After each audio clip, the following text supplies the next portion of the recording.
Good afternoon, at least from Waverly, Ohio. This is What's in Your Drawers, or What's in My Drawers. 11/23, that's today. And What's in My Drawers started with being club makers, especially old ones, are pretty much the world's worst pack rats. And so we started talking about that. And it's kind of mutated since the COVID has kept a lot of folks inside. And now we're just basically turned it into a golf discussion, which has been pretty doggone good. And I've been able to go over some fittings, some repairs, some opinions, stuff we've been doing in the shop, all kinds of stuff. And today is going to be no different. All righty, so getting started. Oh, again, if you would, when this thing loads up, if you'd hit the like, and if you've not, subscribe to the channel, life would be good. All right, so we got to give a shout out to Mr. Robert Streb, the latest winner, who won in a playoff against Kevin Kisner.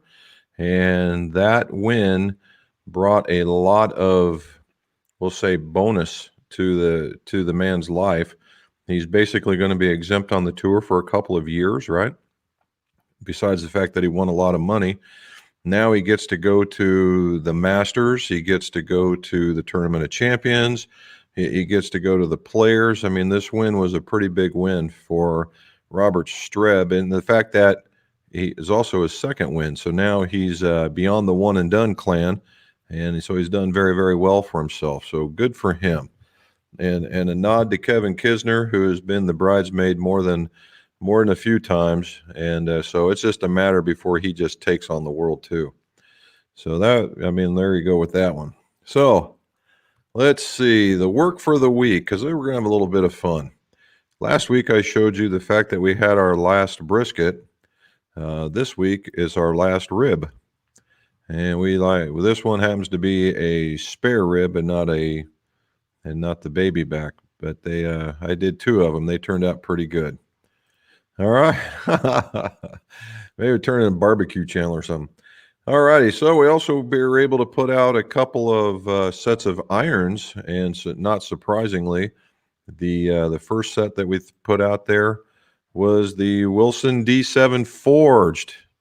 The D7 Forged. Now, it's funny that this is for a golfer in Virginia, in Roanoke, Virginia, and apparently it was such a good good picture that he noticed that on the 6-iron that he says, "Why is it scratched?" And as it turned out, it was just wax. So I'm glad they noticed, though.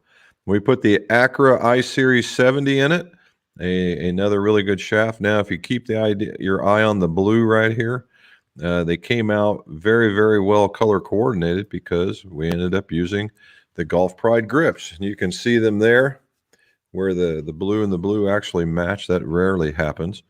And it turned out these were a pretty good little set. We came out all with the swing weights and everything we wanted, and it was really, really nice. Now, the next set, not surprisingly at all either, was a set of the Mizunos. Now, this was a partial set. This golfer said he wanted to get out in a nice day, and we were just waiting on the 5 and 6. So that's a 4, 7, 8, 9 pitch gap. And these are of the Forge Pros. And we installed some KBS 105s, the 105s, and we made them long. So the funny part here is that we made them long, but then we added the Jumbo Max, and the Jumbo Max is a heavy one. So what it really did was kind of balance it out real nice. So it turned out everything was pretty decent. I really like that. All right, and definitely not last, and definitely not least, Mrs. McGolf got me to doing some work. Let's see if this works out. How about that one? So the funny part here is we are actually here. And we can get out of there we go. And that's the russacks right there. And if you go over to that first section, and we were in that first section, that's where we were at. We stayed at the Road Hole hotel room. It was pretty cool. So now I've got to find a place to put this up in here. All right. Now I'd like to talk about a little bit about fitting, because we had a really interesting week on fitting. And the first one was a lady from West Virginia who was in her late 60s and just tore up with golf. And, well, that's the last time that's going to happen. There we go.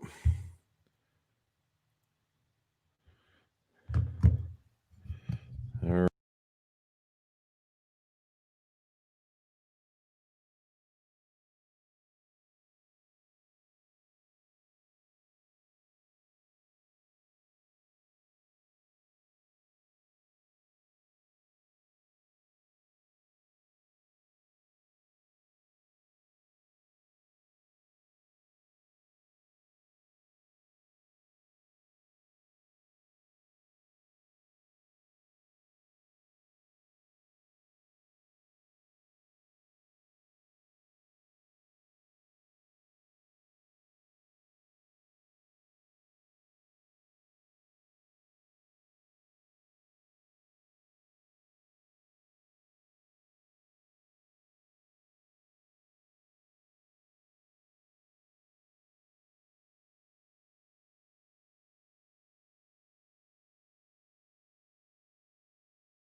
Are we doing anything? Here we go. How about that? We're back. I guess echo cancellation took over. How about that? There we go. Somewhere in the vicinity, echo cancellation took over and it basically canceled everything out. So hopefully, I don't know where we stopped, but anyway, we were talking about fitting, and we were fitting a late 60s golfer, and we talked about some technique that wasn't being used, the lack of use of the wrists, very, very powerful like that. All right. And then we have the there we go. Hold on a second.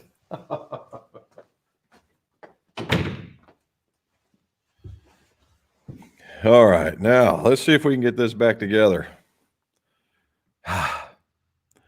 So anyway, the lady, once we got the fitting going, it was a test between swinging skills or swinging techniques and the equipment. And once we arranged a few things in the way of stance, in the way of takeaways and that kind of stuff, we were able to see an increase in ball flight without even changing equipment. And then when we went to the equipment, we saw some dramatic changes. So if anybody was looking for Reva recommendations, it certainly is a real deal. And we did the driver, we did the hybrids, we did the irons, tried the 3-wood. The 3-wood wasn't working because she was very steep in her attack. So we knew that wasn't going to work, but it was worth a shot. And we also did the putter. She said she was a very good putter. And once we got done, she was an even better putter. So ladies out there, or guys trying to get ladies out there, certainly it can be done. And I think it's going to be a wonderful thing. Lastly was that I had a zero handicap. Well, not lastly, I had two others, but I had a zero handicapper show up, and that is how we started. And it was, notice how it's much into the heel. When I got done, he was right here. And because of the quality of the hit and the striking area was so much better, gained yardage. And we went from a landing area like that to a landing area like that. And when you're talking about a zero, that's the way to go. So fitting does it, right? And but fitting is just not sticking a stick underneath of your arm and saying, hit this, and did you do better or worse? It's a combination between, let's check out your techniques and compare what would work, and then get you to start swinging and see if the improvements are there. All righty. Now, let's go to the top and see who's here. Matt, number one again. No rounds. Indoor sports have started. Okay, well, hey, you got to, got to take care of the kids. And can you identify the most important club in your bag and why? And happy Thanksgiving to you and for everybody else that understands that. Uh, Most important club in the bag. Well, personally, there's, the reality of it is if somebody's really analyzing golf, the most important club in the bag would be the putter. However, there's now books out there that are talking about that, like Bryson DeChambeau, if you can hit the ball a long way and keep it within a decent percentage of the fairway, you can score just as easily. However, there's arguments to be had with each and every one. And, but the putter is, statistically is the only club to be used twice in every hole and for 18 holes. So if you can pick up, let's just say one stroke for every hole or for every other hole, that's 9 strokes, right? And just imagine what your handicap would look if you became that kind of a deadly putter, or 1 out of every 3, or 1 out of every 4, for that matter. That's really saying something. Now, if you absolutely positively the most important club in the bag is the one that you struggle with the most, because that's the one that's going to cost you. Right? If you have ultimate confidence in your putter, but you struggle with, say, a mid iron, a 6 or a 5, then that becomes the most important club in the bag, because you need to work on it to make it part of your game. It's a hole. It's a hole in your game that needs to be fixed, and it needs to be addressed in order for you to play better golf. That's what we're here for. What I'm here for is to help you get there.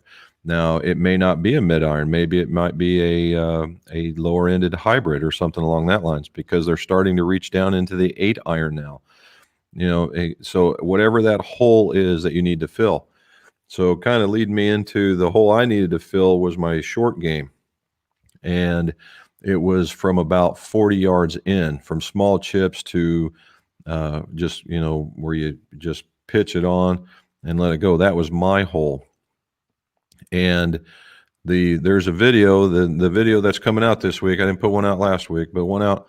Well, I did. This week's video is going to be released on Wednesday, and you'll see why. But it's Wednesday, and it was addressing. I'm making another custom wedge, but I'm also addressing some build techniques and the reason why I was doing it. So check that out. It's be 7 a.m. and we'll get with that.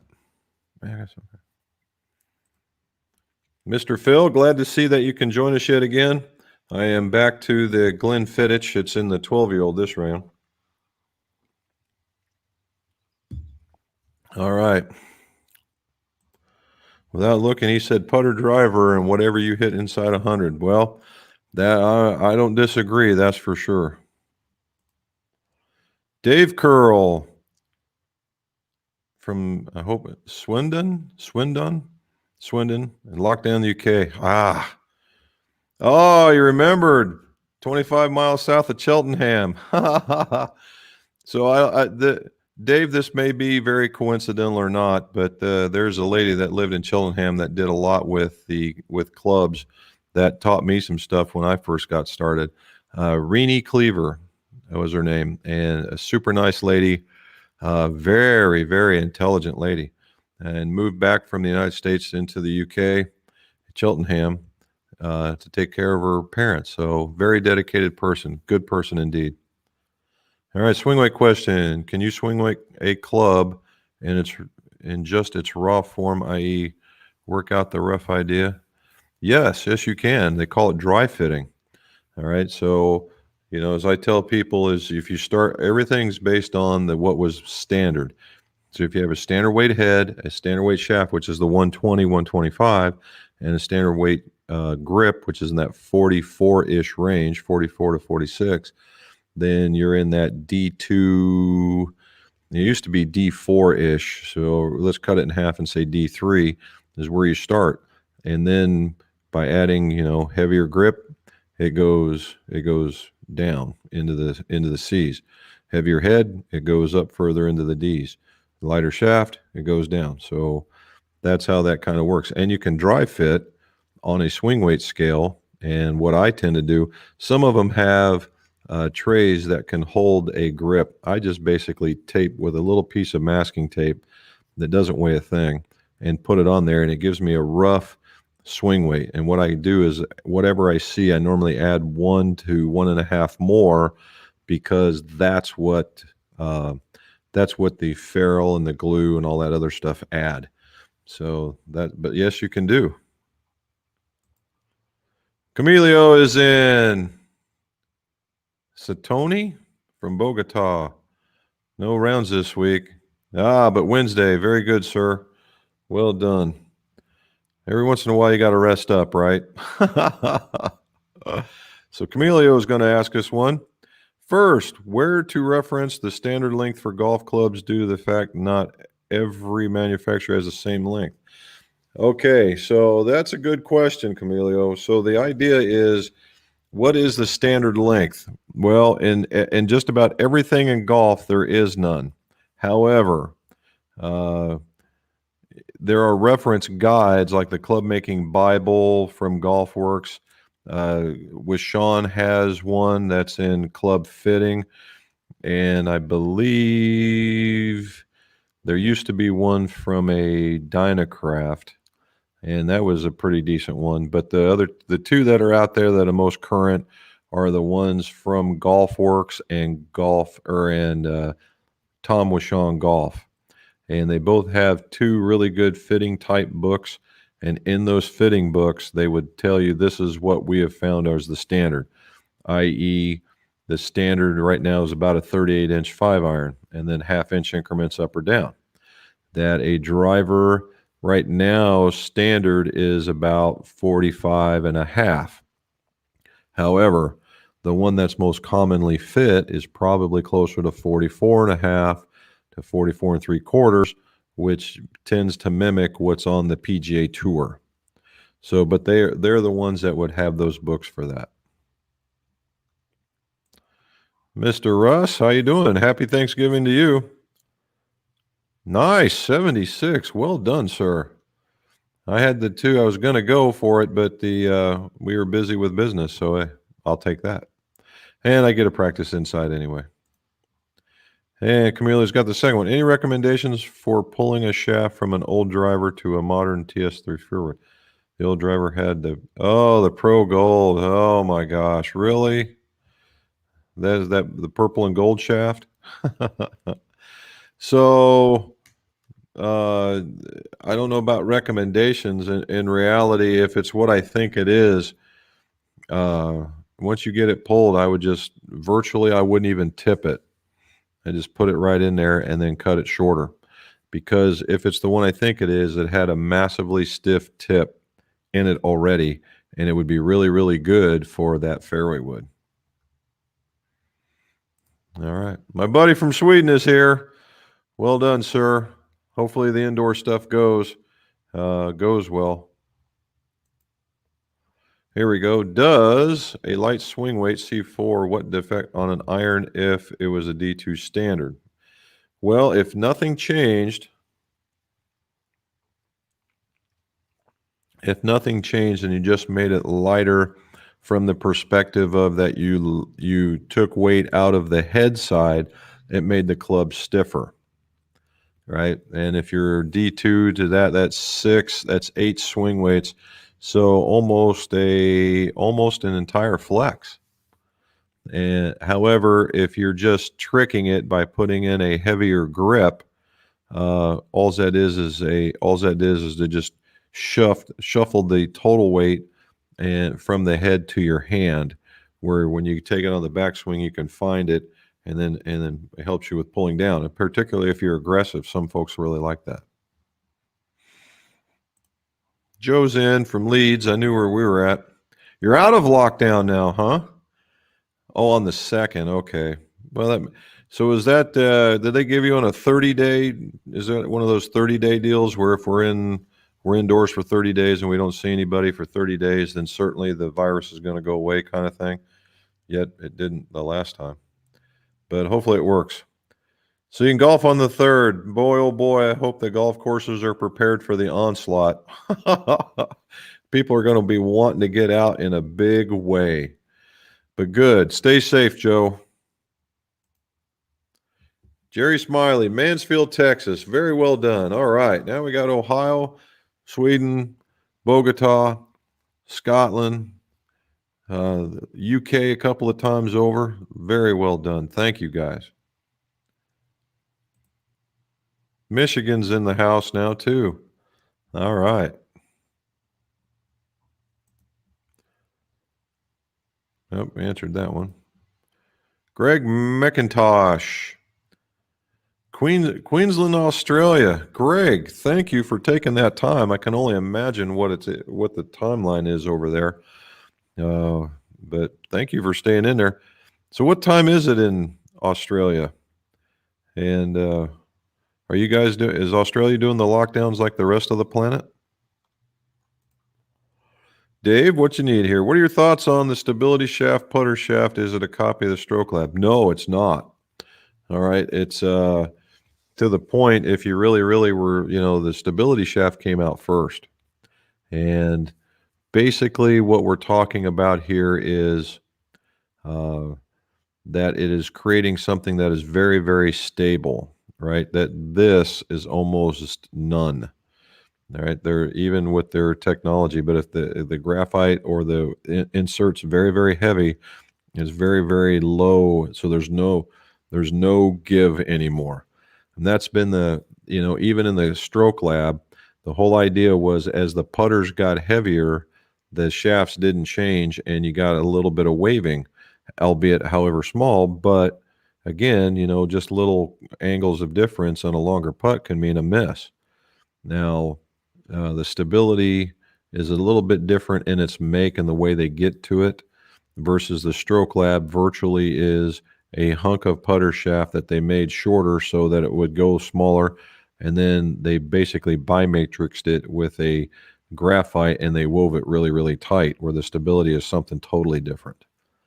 But, the Stroke Lab also depends on the fact that it has a lot of back weighting, right? There is a back weight in there, and the grip, I don't think it's necessarily over heavy, but they are heavier by a little bit, where the stability takes credit for all that with that piece where the shaft slides in.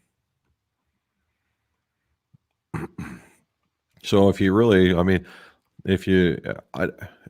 I'd have to do some more testing. I haven't really, I've had one stability in the shop, and that's it. And I wasn't going to mess with it because the guy said he liked it where it was at and had to leave it alone.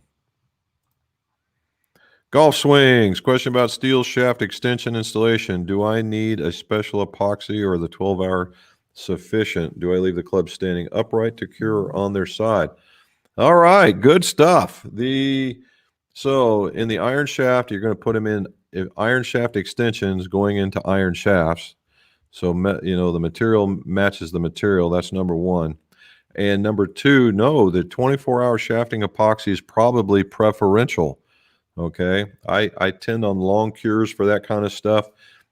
I prefer that. All right. And I use the 24-hour on stuff like the Club Connect type stuff, extensions, that kind of stuff, unless the golfer absolutely positively needs it, because I just think it bonds better with the 24-hour than it does the quick dry stuff. And I like that. And I would leave them standing upright. Don't lay them on their side. And that's the way I would leave just about every club. Leave them just as they're in their playing position. All right. Daryl wants to know, how do you compare quality and performance of the Maltby products versus Wilson, Mizuno, et cetera? Thank you so much. Daryl, the Maltby product is as good as anything out there. All right. Now, this year, particularly, the TS1, TS2 stuff has been rocketing, and talking with Mr. Lindsay, Britt Lindsay from there, it's been climbing out of their shelves. And it's because it's working, right? It's working. It's a clean look. And I believe it's a forged look, and it works. And when you get, it works and it looks good together. And they've been around the block many, many, many, many times. and they know who to go to over in Asia in order to have these things made for them, and they're getting made right along with everybody else. So no, I would think that it's there. And most of those guys tend to stand behind their product. Unless you beat it with a hammer on the cement, chances are they're going to take care of you. SB Global Hoops, Vancouver. All right. Thank you, sir, from Vancouver. Wondering how you can figure out if your club requires parallel shaft or not, and also selecting ferrules for that.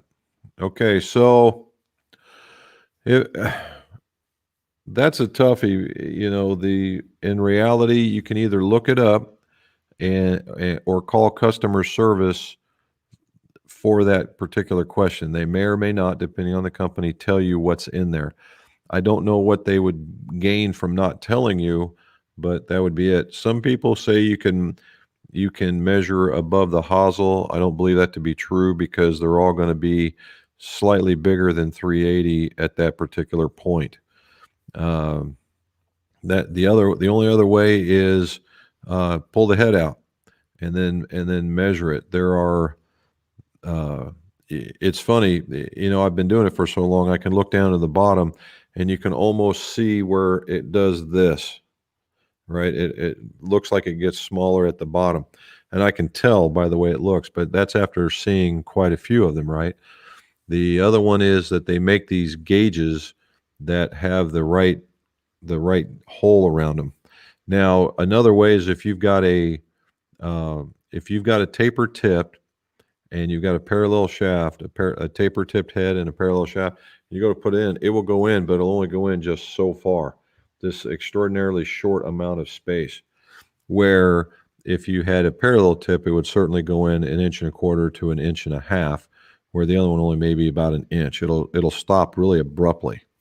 And that's kind of a feel test. But if you wanted to know dead solid, no questions asked, what's going on, then you need to have one of those gauges that inserts and it tells you how it gets in there.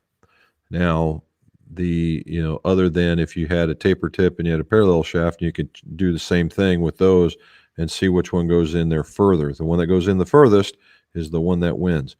Now, that's from a taper tip to a parallel. Now, parallel, if you have a parallel head and you go to put a taper tip in, it's going to wobble significantly, right? It'll wobble significantly in the head, and that's what that one will do. As far as selecting ferrules, I would just go, if you had a taper tip shaft, they do make the 355 ferrules. However, they are where you're going to, all that does is allow you to slide it on a little easier on a taper tip. But if you have a parallel, it'll slide right on. And, I tend to put a little layer of glue underneath mine, or I glue the tip and I slide the ferrule over it so it retains some of that glue. And when it gets to the top, it's sitting up there in the parallel section anyway.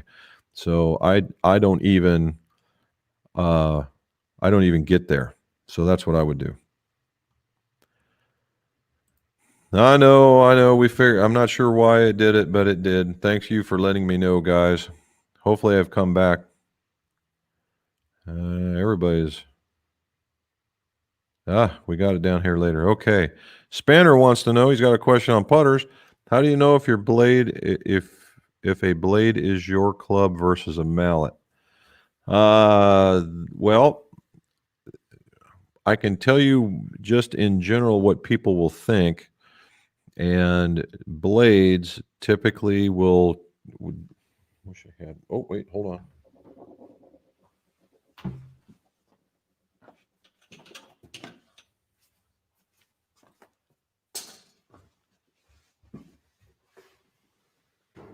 Okay, so the big thing is, and it's not relegated to the blade mallet kind of thing anymore. However, if most blades they're heel mounted. We're not going with the center shaft, but they're mostly heel mounted, and they have what's a considerable amount of toe hang.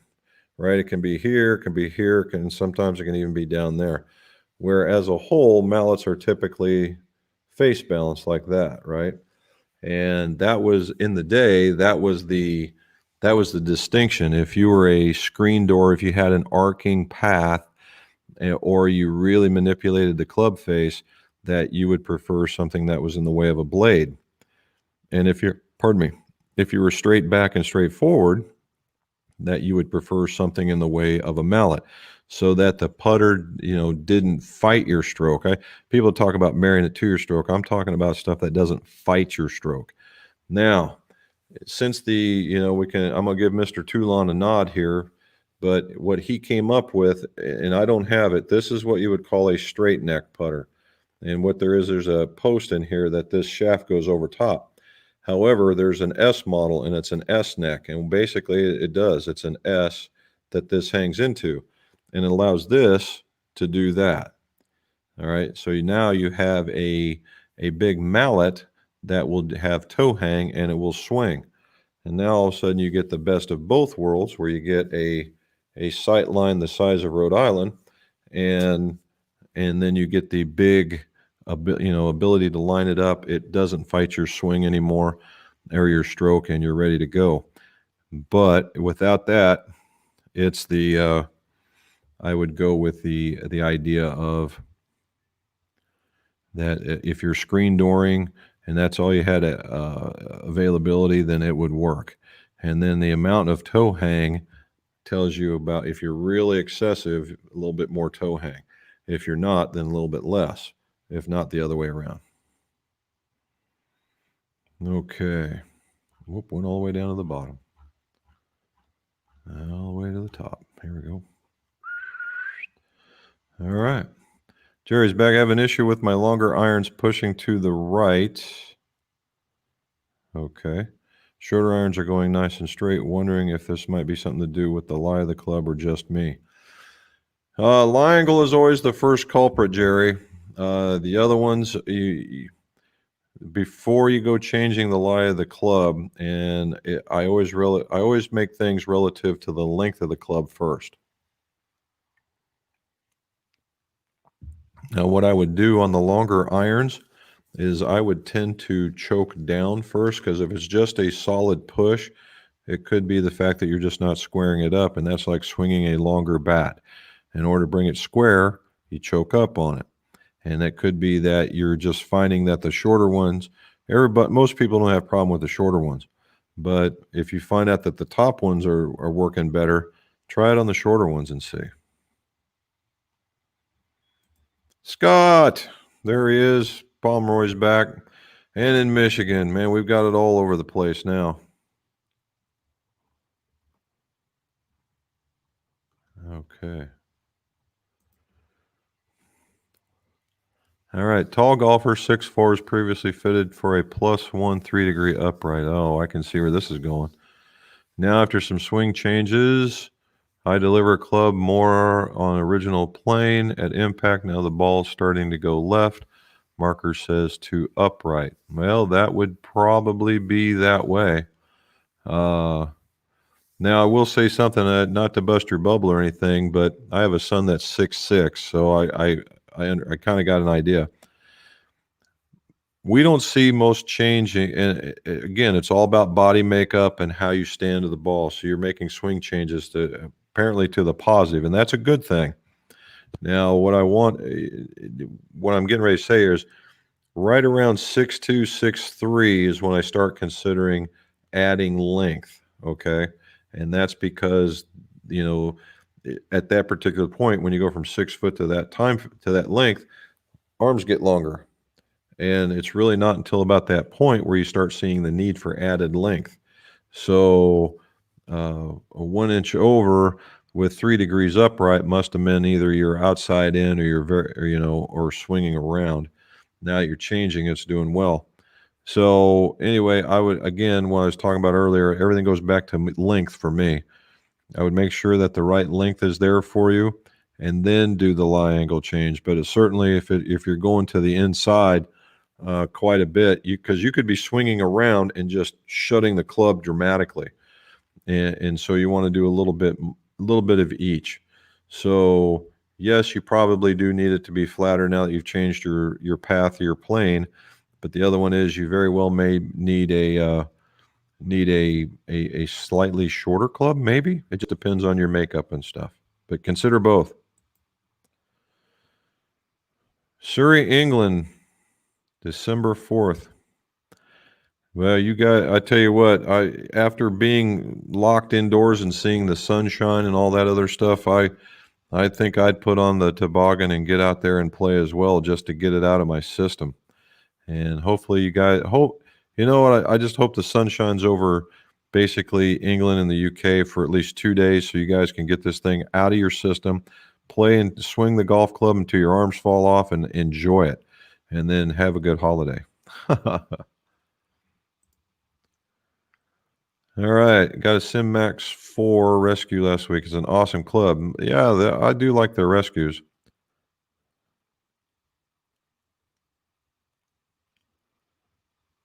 There you go.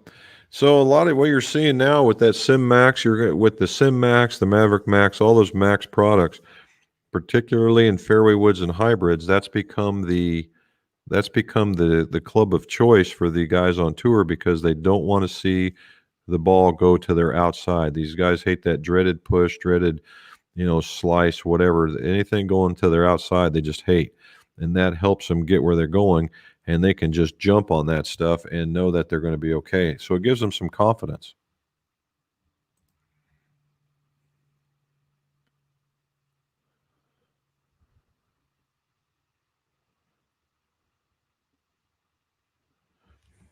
Yeah, I think we talked about that one, but yes, you can have it changed, but I'd also just choke down the half inch.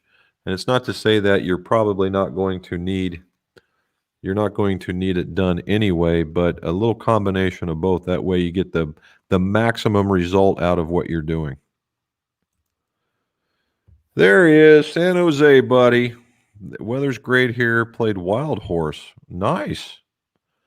In Las Vegas, did okay with the new metal. Oh, that's right. You were there. How about that? So how'd that work? I didn't see it last week. I thought certainly something. Hopefully, nothing went wrong on the rehab or anything. So I'm glad. How long did it take you to actually to rely on it yet, or have you done that? A lot of people that go through those kinds of surgeries, it takes them a while. OptiShot 2 launch monitor. I don't know much about the 2. I know about the original. I can only imagine it's an upgraded variety of the same.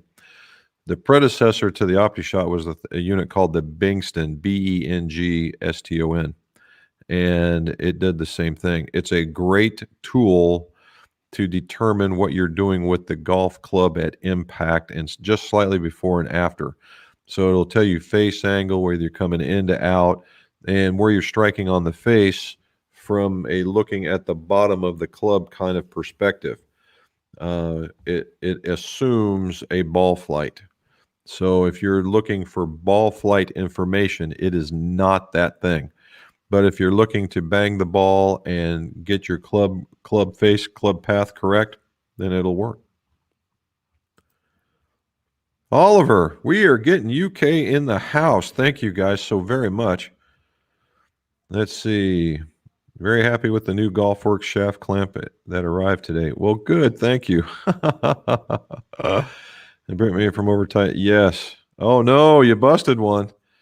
Those can still be delicate. You with the speed clamp that you gotta watch that one too, because those things, you get excited and you pull and it just goes and it locks into that next one, because they got those little like half moon divots for that thing to lock into, and you can get close there. So you got to really really be careful with that. But yeah, if it doesn't want to lock in, you just pull the shaft towards you a little bit and then hit it. You should be good to go. Here we got Steve. Steve, I would love to be able to say your last name, buddy, but I'm not gonna. And on Facebook, thank you for joining us on Facebook, sir. In sunny Florida. Nice. Sunny Florida. We like that one. And okay, first, what do you do for the zero handicap to get him out of the heel Second, I'm setting up a shop and was wondering if you have any suggestions for how to set up the shop and where everything would go. Thanks for all the videos. Okay. So I was just talking about that at the very beginning. Hopefully I answered it. This guy right here, he's a 0 and he was into the heel. And again, it really depends on the player. He was a taller fella and he was kind of crouching a little bit.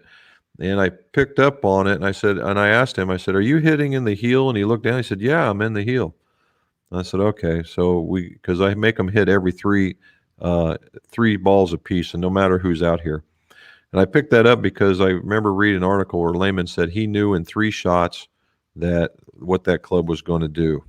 Now I've gone as high as 4, but 3 is a good average. So anyway, I saw him crouching, and I said, "Let's try a different one." And I gave him a slightly longer club, a half-inch longer club, and it pushed him straight out, and he was almost into the center. And because of that, he was able to hit it further. And he had that capability of hitting a push, and it started coming back around and start being this little baby draw. Now, it's not to say that we didn't need to flatten it even still, but it was instead of a degree and a half or 2 degrees, it was only like 1. So now we're tweaking, which is exactly where you want to be. It allowed him to stand up and he freed himself up a little bit. And when he did that, he was able to make a better turn, right? It was easier to make that turn, and that's what allowed him to hit the ball better. So that's what that would be. Okay, for suggestions for setting up a shop. Number one, I'm a big fan of make yourself a clean side and a dirty side.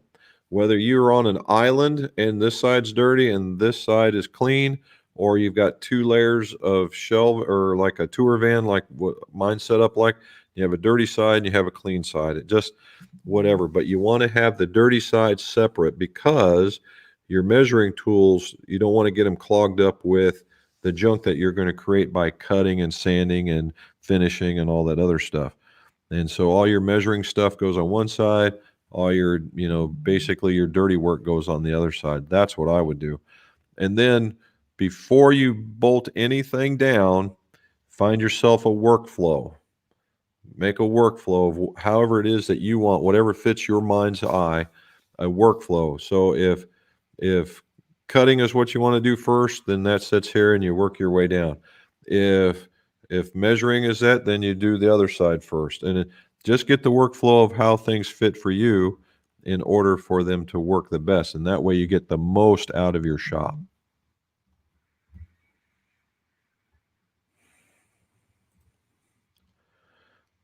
Here's Roger, the newer golfer, shooting the 90s in Anchorage, Alaska. There we go. There's a new one. Anchorage, Alaska. Well done, Roger. No real fitting, I would imagine, right? Do you think it's worth flying to get a fitting? It's simulator golf here in the north. Yeah, I can imagine. Well, Roger, here's a question. Are you in that area where they have it's continual daytime or continual nighttime? And if it's continual daytime, is it uh, is it during the good season? Man, would that be great, right? To be able to stay up and you golf 24/7. I don't know if that's ever been done. Okay, so the idea here, Roger, is shooting in the 90s. Do you want to get better? 2 things make you better: lessons and fitted equipment and practice. So I guess that's 3 things. And uh, whether or not you want to fly out to go find a place to go get a fitting would certainly depend on you. Can it help? For sure. For sure it can help, but specifically for a guy in the 90s, especially if you get somebody that can help you with some of your mechanics if you need that. And it'd be worth the one in a lifetime experience. So I'd research it and pick somebody good that, was near, once you get back into the Continental or Conus, and then you should be good to go. But I certainly wouldn't turn it down if you thought about going to get it. I certainly would think so.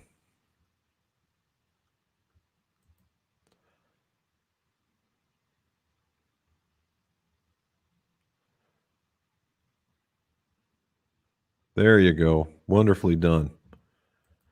There's RJ.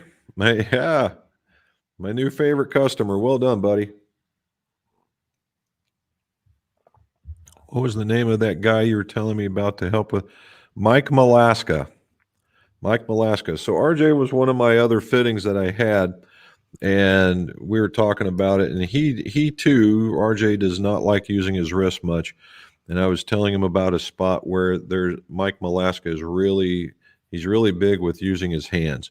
So I told him to go there. He's on YouTube as well and does a really, really good job. John, happy Thanksgiving to you too, sir, and in Valley Springs, CA. So we got that side taken care of.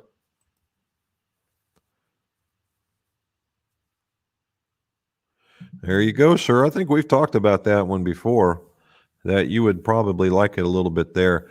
I wouldn't get so hooked up on what the swing weight numbers really are as opposed to the total weight and the way that it feels in your hands. And for an aggressive swinger, more right here, maybe just slightly heavier would be the way you'd like to go. Which for you liking the older clubs, that sounds about the way to go right there. Marcus from Atlanta. All right, now there's the East Coast. Yeah, we got them all going on. What do you say, Marcus? Anything good going on? There we go. Cornwall checking in. I feel sorry for the guys over there in the golf courses on December 3rd. You guys are just going to absolutely tear them up, and I think that's funny. I like them. The pro-only putter grips, now you realize that there's two kinds, right? There's the regular rubber variety, and now they have the corded variety. The corded ones are gray and much, much more firmer. More firm. And they feel good, I think. And of course, they have the 3 or 4 different styles. They got the oval and the one that's kind of comes down into a point in the back, and then one in the middle. The one that fits your hand obviously is the one you want to get. This totally rubber one is more like, remember the old they copied them, like the Ping Man grips. This is the stuff that Tiger used to use. It was a smooth rubber, but it had some tactile finish on it. It was really nice. Where the corded one is much, much more aggressive in that if you're one of those guys that puts a death grip on it, it will death grip you back. So it's a pretty nice one. You're welcome, sir.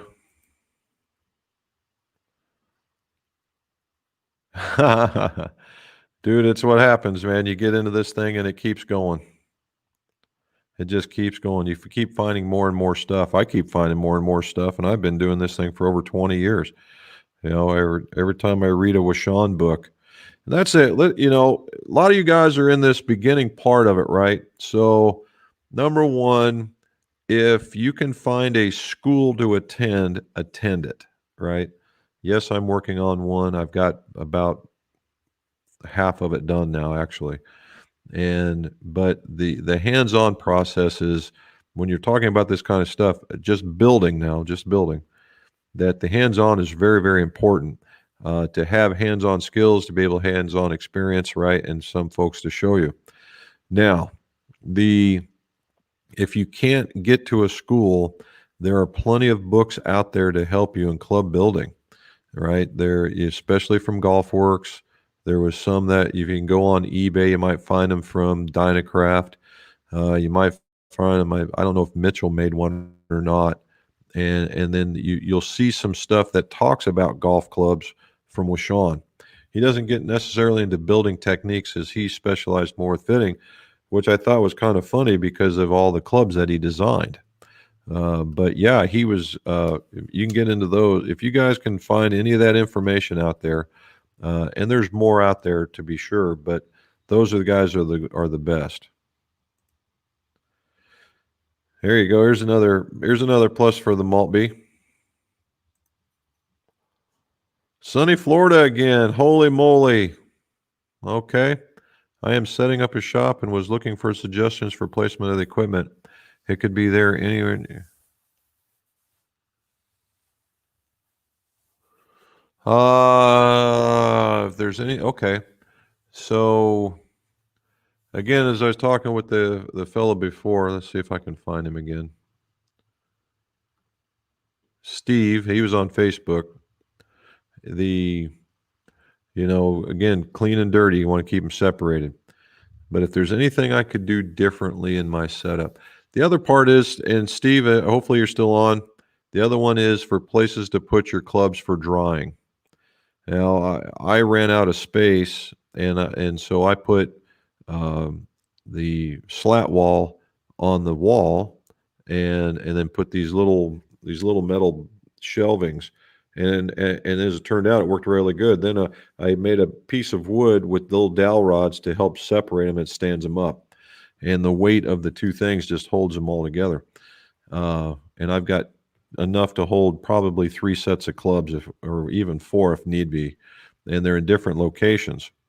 Some people put them on a rack and let them dry, and they can be rolled around into a different area so they're not sitting in the way of your workflow. That's also another very good idea. That's probably the one thing I would change. And the last thing for both of you, dust collection. Try and keep that stuff down to a minimum. But as far as rearranging anything, I think I would probably, if I had to do anything, because I ended up here as of late doing a lot of grinding, uh, give myself a little bit more room in the way of the grinder to manipulate the club, assuming I don't have the head off. If I had the head off, I'm good to go. It's just because I had room for the golf shaft, and I'm kind of limited that way. Peter's back. Syracuse in the house. Now we're getting around the horn here. Golf Friday and Saturday. Yeah, I think we are too. We could have done it Friday and Saturday, and it's going to be nothing but chilly willy here. Might get into the 50s on Thanksgiving, into the mid 50s. That's always a consideration. Wink, wink, nod, nod. Nah, ain't gonna happen. All right. I basically what I did is I checked the length, and I got him. Basically, it was a posture issue. He was swinging very, very flat, and he was on plane. He was straight as an arrow. He was just close.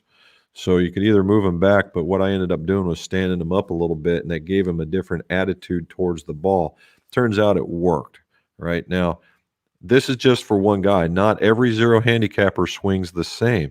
Some are very flat, some are very upright, some are right down the middle. And as it turns out, this guy was textbook, absolute textbook, and really liked a lot of that whip. He was swinging very, very hard, and I had him in stiff shafts that were at the very bottom of the very bottom of the range, and he was smoking them.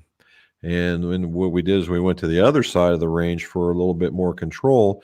And what happened is that flight didn't balloon nearly as much, and it got him where he needed to be. And he said it felt good. So that's what we ended up doing. Oh, you got caught in the sleet, huh? I saw that my friends in Indiana, they got white on the ground now. So it's a matter of time for us, I think.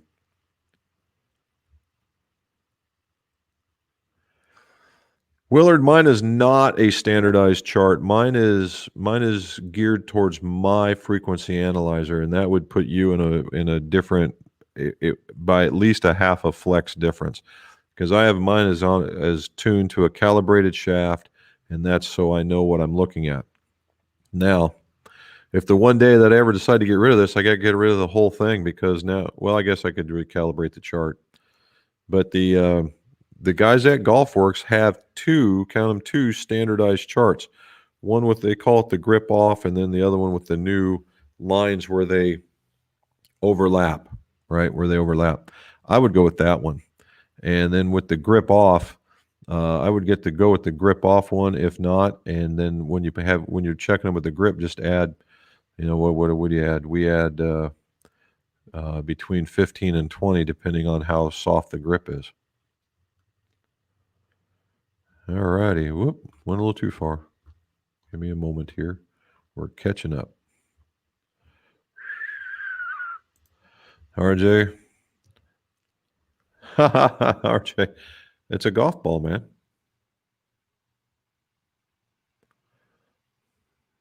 How about that? Not a Titleist guy, but I like the glass. It's from Ben Shot.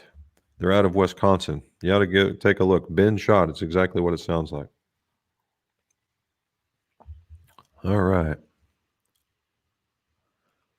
George Patterson, PA. Very good. George, hope everything is good with you too, sir. There's New Jersey. I was wondering if we were going to see you.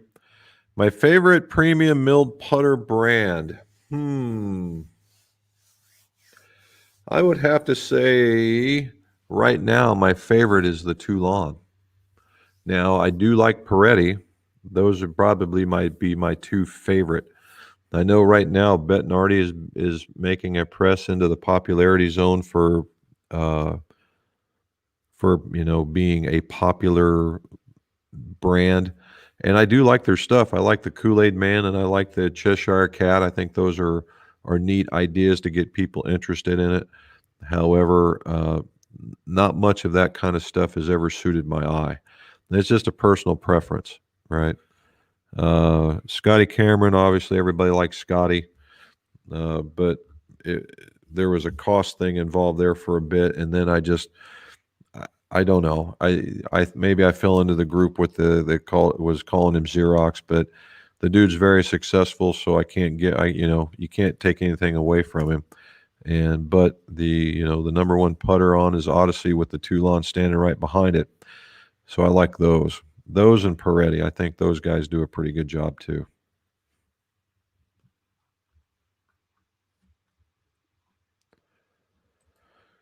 Here we go. John wants to know, what's the maximum weight that can be added to the end of a shaft without affecting the head? Well, the popular answer will be 10 grams. And the reason being is they've figured out that on a club head,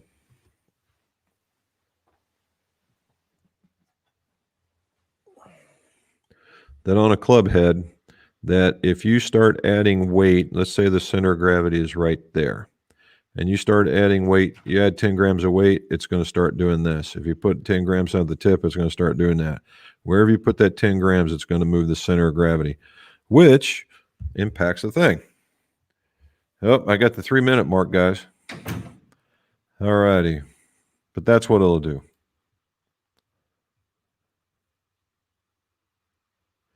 Match iron shaft or wedge specific shaft and center lob. James, the classic answer to that, it depends. It depends on how the person's going to use the wedges. I don't necessarily match. I like them being a little bit heavier and we'll see that Wednesday, so check it out on Wednesday. But I like them a little bit, just a little heavier than what you see average, because 9 times out of 10, the sand wedge and the lob wedge are finesse shots. And I used to think that maybe a little more flexible so you can get a little more snap into it. And depending on the way the person transitions, that can be true. However, anymore nowadays with the people I'm starting to see, I tend to go the other way. Even with now, I say that because even in lightweight, the 65, 70 gram iron shafts that now they're making 80, 90, 105 wedge shafts that can fall in line, so you don't go from really, really light sledgehammers. So, yeah, I tend to go that way with them.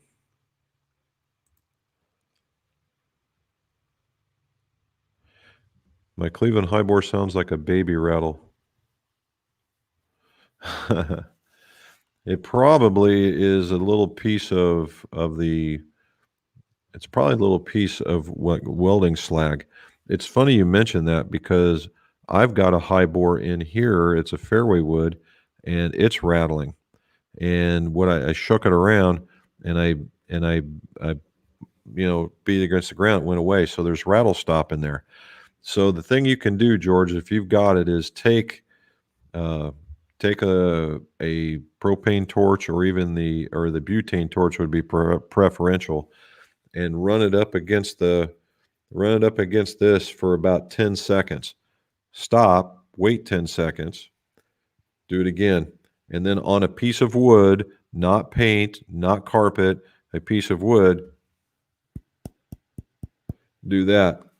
And what you've done is you've activated the rattle stop, and it should catch it, and that rattle should go away.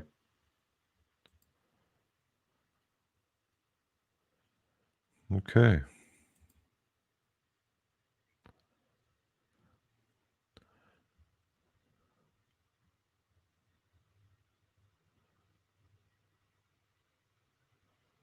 Well, it certainly will. I mean, by cutting the tip, you're exposing more of the butt, and that was what's going to make it play more stiff.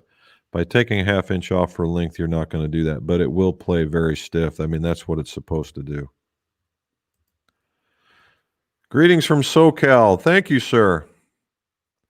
When it comes to manufacturers, are length and lie standardized? No, they're not. Even how they measure them cannot be standardized. Some people will measure them in their playing position. Some measure them from a 60-degree lie angle only. Some I've heard, not necessarily so much anymore, but way back in the day, they would stand them up against the wall on their toes until they met, and then they would cut them. It's crazy, some of the things that they were doing, but no.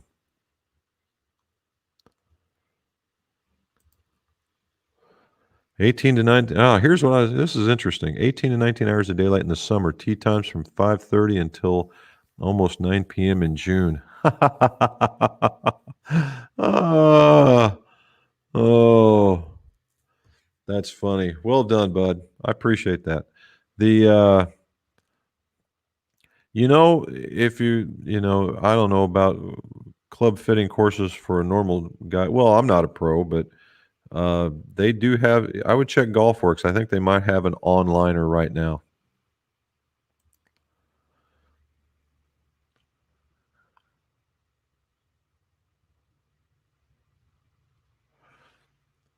Well, the only thing Jim John Kelly Lewis in Ireland. The only thing I've ever heard of the Autoflex is what the TXG guys did. And that's all I've seen. That's all I know. I knew that they were out there, but I thought certainly it was a gimmick. I really didn't see it. So, no, I don't know too much about it other than it's there. Aren't we all looking for more distance? I don't know if that's going to be worth it or not, because even Matty, when he hit it, I don't know that he hit it so much more further than he's hit the other stuff. I mean, I've seen him hit 340 shots with regular clubs. But I think what it gave is the fact that it felt whippy, but when he went to swing it, it tended to stay where he wanted to be. Tennessee's in the house, shooting the Senate and fighting windy days. Yeah, I would imagine back down there. Building clubs, yes, and very addictive.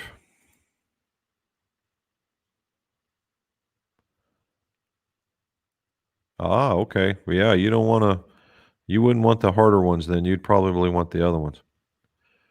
Okay, guys, I'm about 3 minutes over. We've been on here. We got Tallahassee, an inch, Dan. An inch is about as all I go.